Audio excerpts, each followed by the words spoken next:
This small country store behind me, with a customary crowd of idlers on the front porch, or stoop, as the South Africans call it, might be found in any small rural American community. But the dirt road that runs parallel to this small country store marks the beginning of the location in the town of Nelspruit, the African location where natives are forced to live. Nelspruit, a small mining town in the northern Transvaal, has for the past week been the focus of the racial tension in South Africa.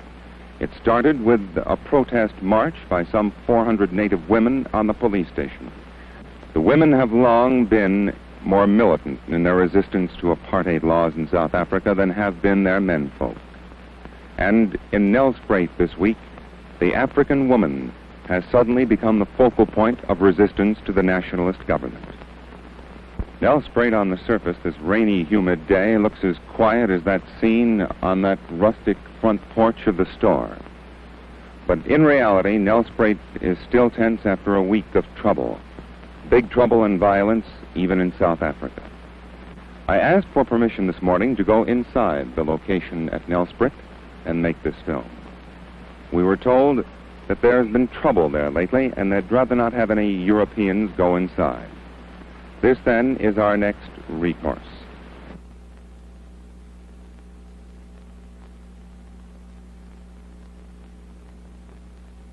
What is behind the firm, continued refusal of African women to accept passes?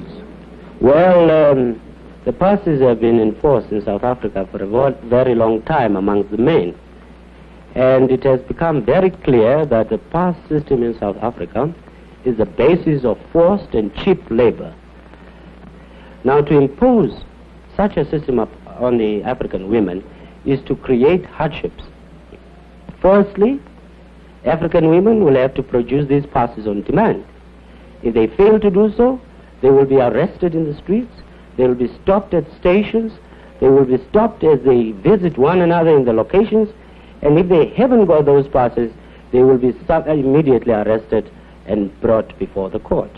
Now, African men who value their women just as any other people value their women, say what will happen to their children.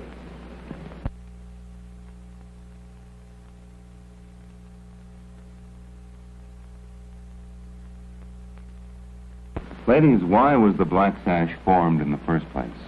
Well, the Black Sash was formed in the first place because the nationalist government introduced the Senate bill into Parliament. It was a bill to expand the size of the Senate to almost double the size of its original size. And you fear that this would do what? Well, we felt that it was a legal trick, or we didn't know whether it was legal then, but we felt it was a piece of trickery and against the spirit of the Constitution. What has been the official government reaction to your protests of mourning? The government have ridiculed us for mourning. They don't understand, or say they don't understand, why women should stand mourning a constitution. They think we would be much better staying at home and looking after our children. And obviously you both disagree.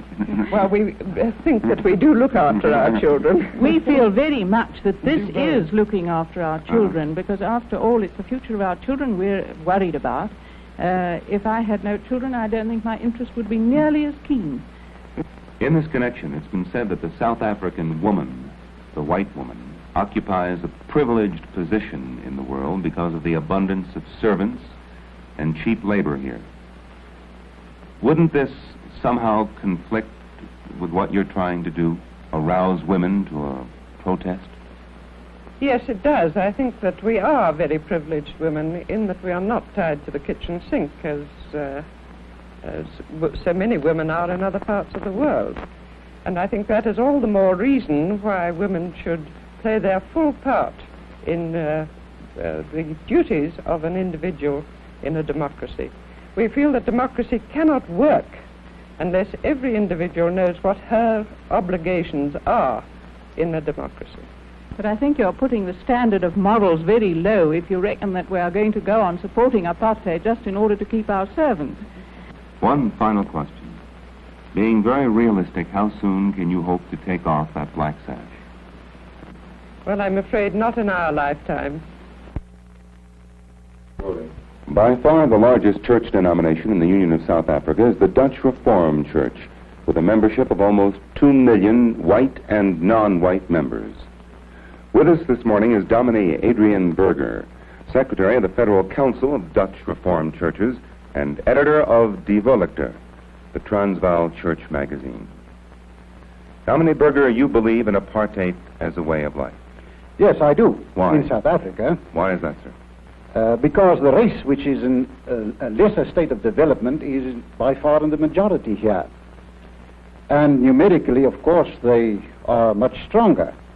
And because also I believe that it is according to God's will that the white race, which is in the majority in this country, should be preserved. And also everything we have done in the last 300 years and built up in the church and in the state should be preserved and not be swallowed up by an, I wouldn't say inferior race, because I don't believe it is an inferior race, but a lesser a race which is in a lesser state of development, that's all.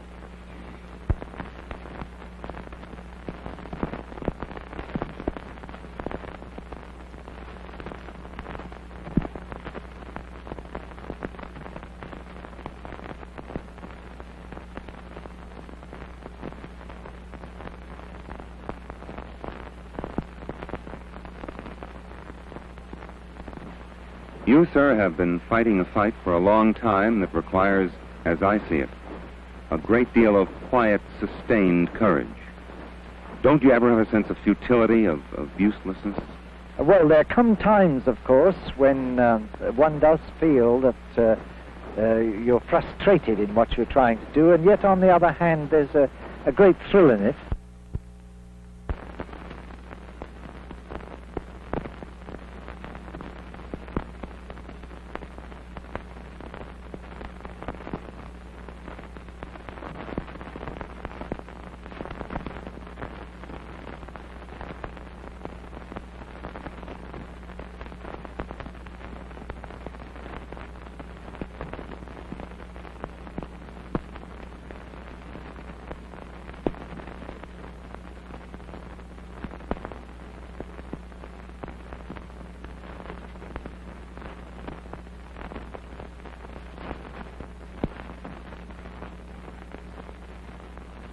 Perhaps you can answer this one question that's intrigued me for a long time. There are, I am sure, devout believers in apartheid who are also devout Christians. Can these two, apartheid and Christianity, in your opinion, be reconciled? I'm quite sure that they cannot. One of the mystifying things to me is how anybody who claims to be a Christian can be a disciple of apartheid. Do you find any conflict between apartheid and Christianity? No, certainly not. As a matter of fact, our Dutch Reformed churches are doing much more for the Christianization of the non-white people in this country than any other Protestant church in this country and anywhere in Africa. We as Christians believe in the development of the non-white people, and we certainly try to develop them as far as possible by building their churches, subsidizing them in their church work, and we are also trying to give them leadership where they want it. And our experience is that these people prefer to be left in their own churches. As a matter of fact, there are 9 different non-white churches belonging to the Dutch Reformed Church amongst the non-white people. And they prefer that. There are instances when we come together on a higher level in conferences and sometimes also in their churches. We often come there as white people to visit them, and there are also instances where we even have communion with them. Can you foresee any eventual end to apartheid in the Dutch Reformed Church? The Dutch Reformed Church does not practice apartheid because we believe that integration is religiously wrong or ethically wrong. Certainly not. in theory, we have nothing against integration. It's only a matter of practical policy in this country. Now, for this moment, if conditions should change, this or any other practical policy could also be changed. I see. But is there any corollary, do you think, between American segregation and South African apartheid? No, I think, well, in one sense, I think it's all part of a world pattern. Mm-hmm. I think that the white race as a whole find it extremely difficult to realize that they can no longer dominate the whole world. But the thing that encouraged me in America is that in spite of what has happened and is happening, the general trend is in entirely the opposite direction from what is happening in South Africa. Do you, sir, believe that there's any possibility now or in the immediate foreseeable future of large-scale violence in South Africa? No, there are a lot of people who seem to be very fearful that this may happen. But for my part, I'm convinced that all the responsible leadership among the Africans and the Indians is determined at all costs to prevent violence if they can possibly do so.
Mr. Prinsloo, what is the basic philosophy underlying apartheid as a way of life?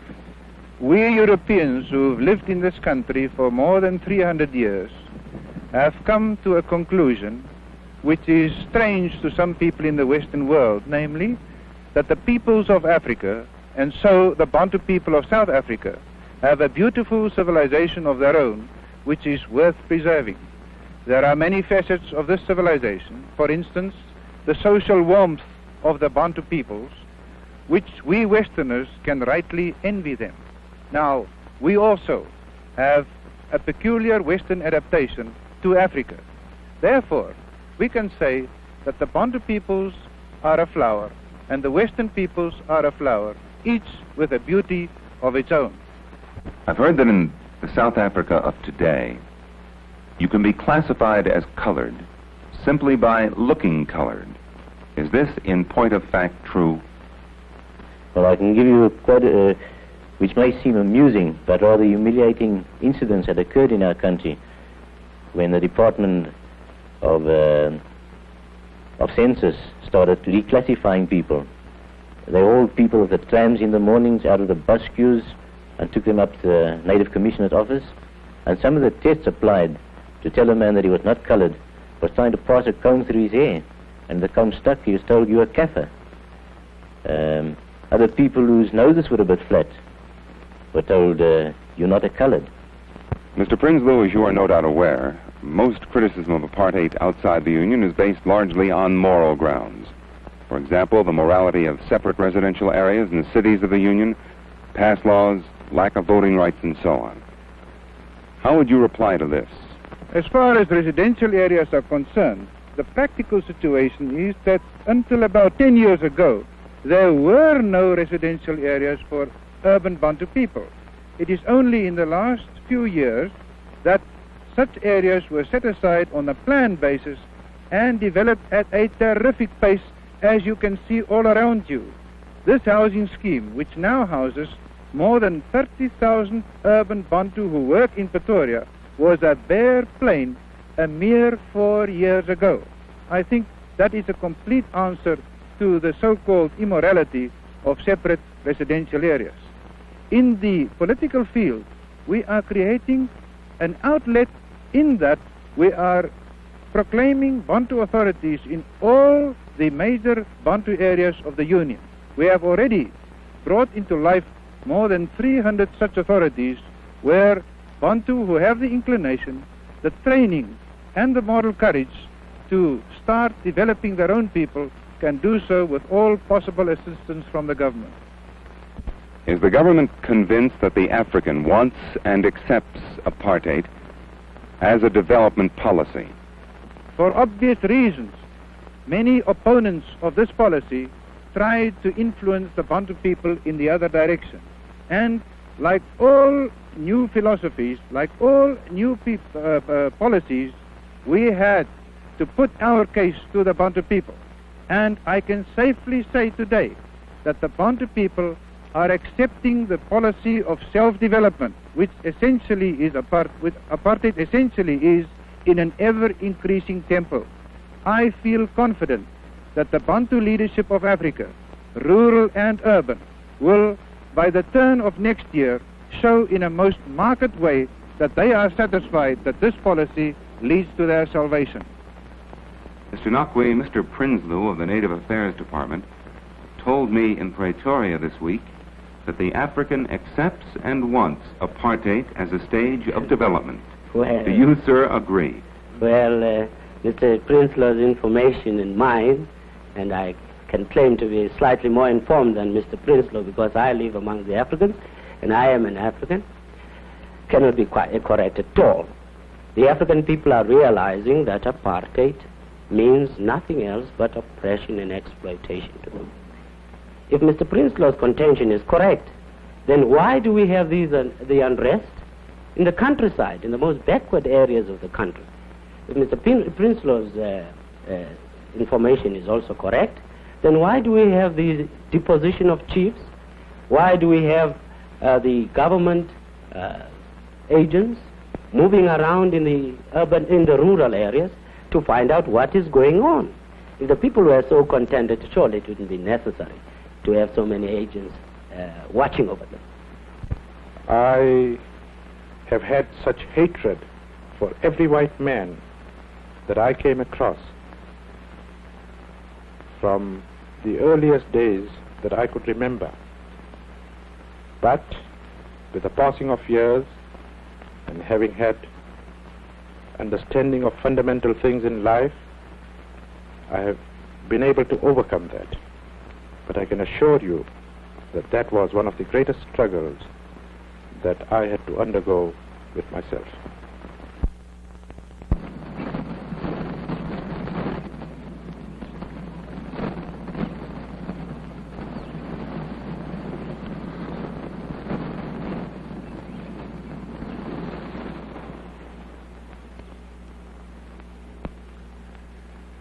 Mr. Payton, it's a tall order and a big question, but if you can do it, how would you characterize the emotional climate of South Africa today?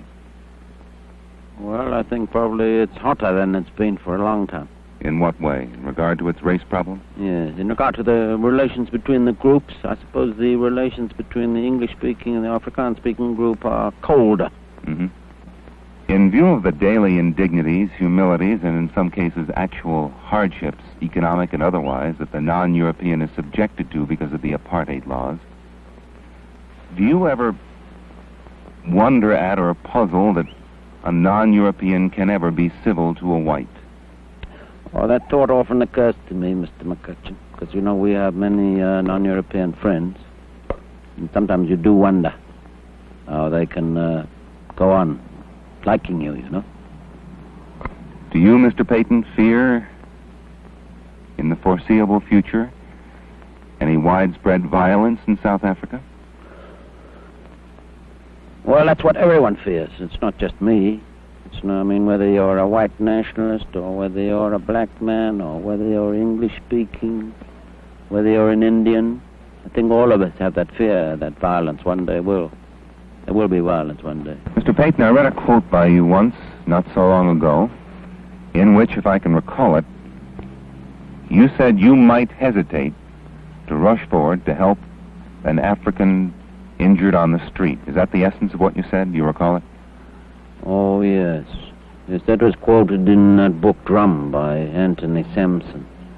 And I think it was 1948. I think I've got a bit better since then. But the point I was really trying to make was that in this kind of race-mad world in which we live, that a white man, even if he went to the assistance, might well hesitate before he did. I think that you might find that in many parts of the southern states, too. There's been much talk here, I understand, of passive resistance.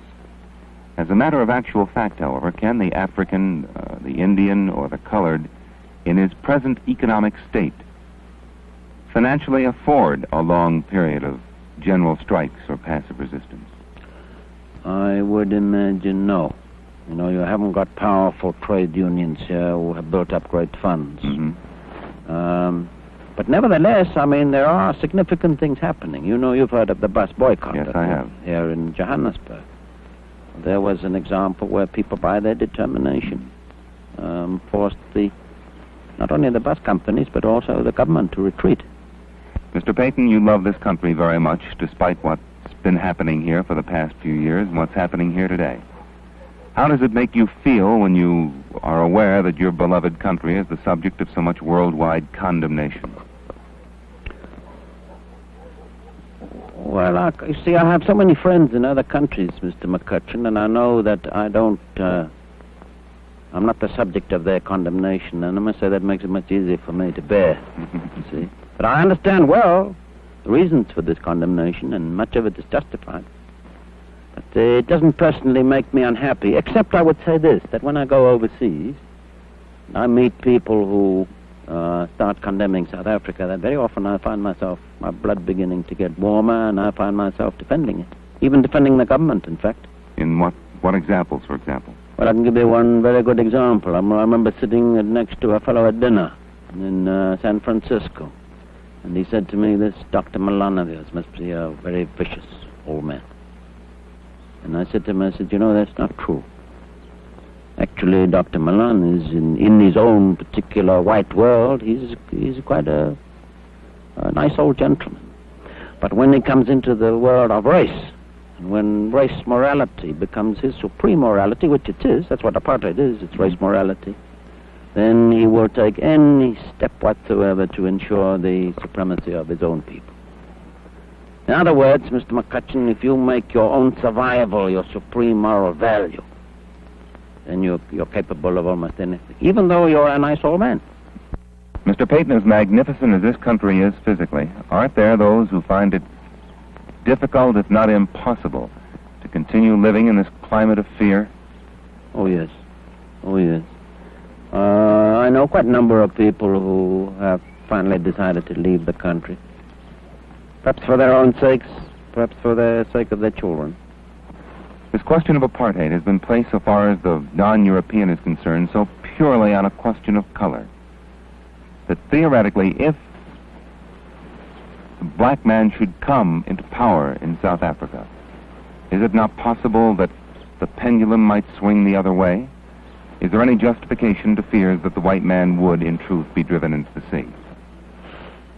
Well, that's a question that lots of people ask and no one can answer, Mr. McCutcheon. I would say that amongst the African people, there are some of them who have, under this present dispensation and the dispensations before it, will come to hate any kind of color discrimination whatsoever. Mm-hmm. And I find it hard to believe. I mean, I don't say the feeling of revenge will be entirely absent, but I find it hard to believe that they could set up a state in which their whole aim would be to discriminate against white people. I find that difficult. Yes, Master. Yes, Master. Yes, Waltz.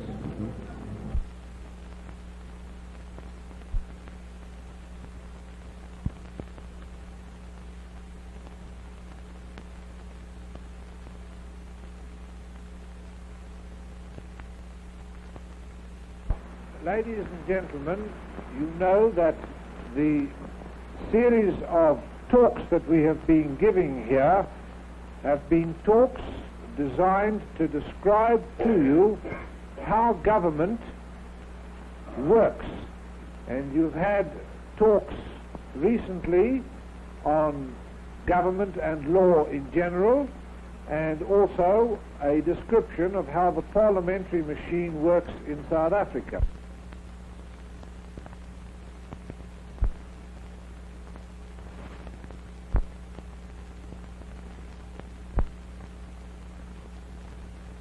Don't you think, Mr. Chairman, that the field of cultivating the mind of the European people is more work for the liberals to do there than to come and try to cultivate the mind of the African people, because I think we are capable of doing that on our own self without any advice from any angle whatsoever. Let us understand that here in South Africa, and in fact in the whole of Africa, we are dealing with a national question. And Africa is not very peculiar in this respect. Nearly every country has had its national problems, and they are always solved by the people according to the needs of the majority of the people in the particular countries concerned. At the present moment, we don't even have the right to starve. Yes, sir.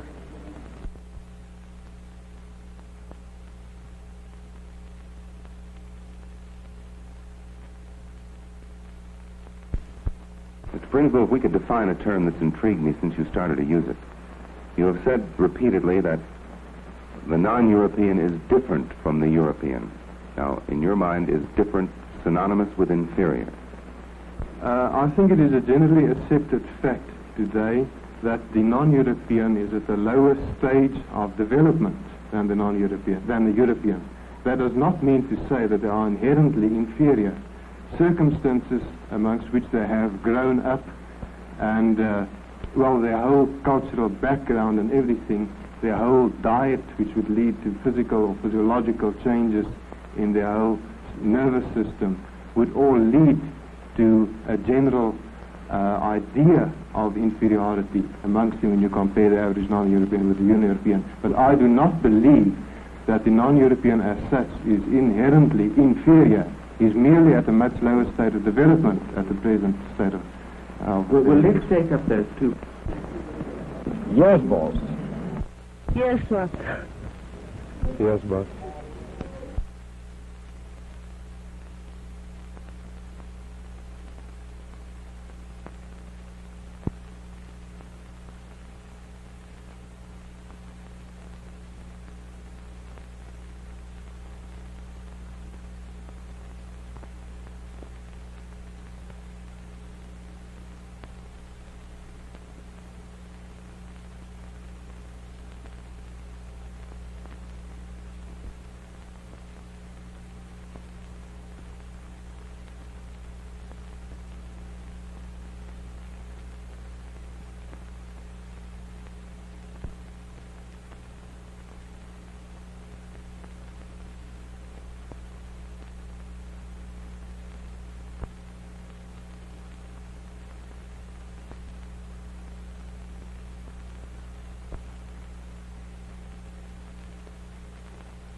Yes, boss.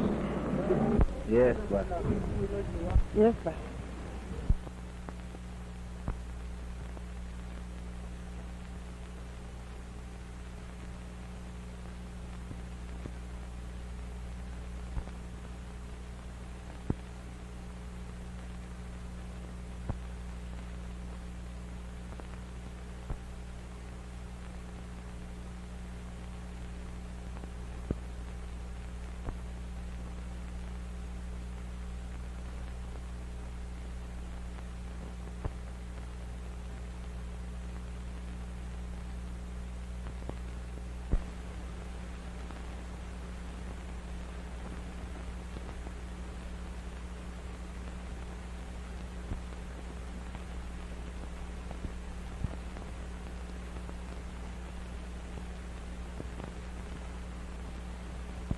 Yes, boss.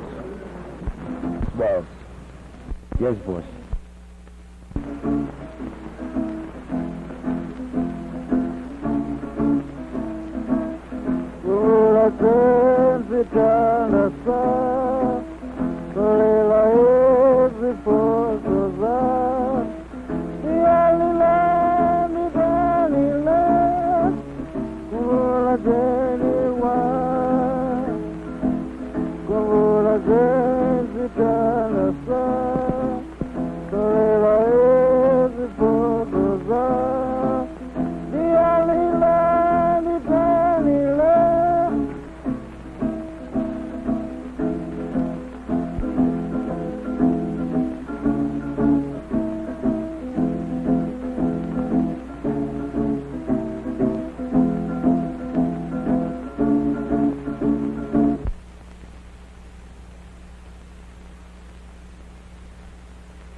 Do you, as a man of sensitivity and intelligence, ever get used to apartheid and what it does to you? I'm afraid not, because it continuously affronts me. I'm forced to be indignant about it. I cannot get used to it. I must resist it. He's back.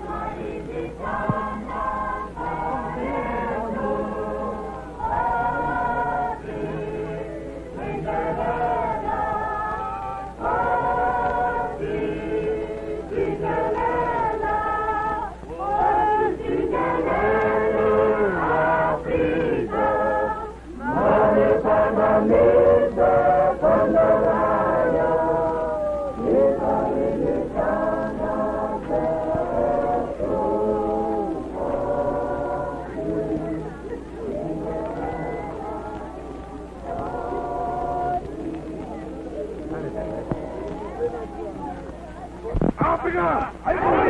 Africa! Africa!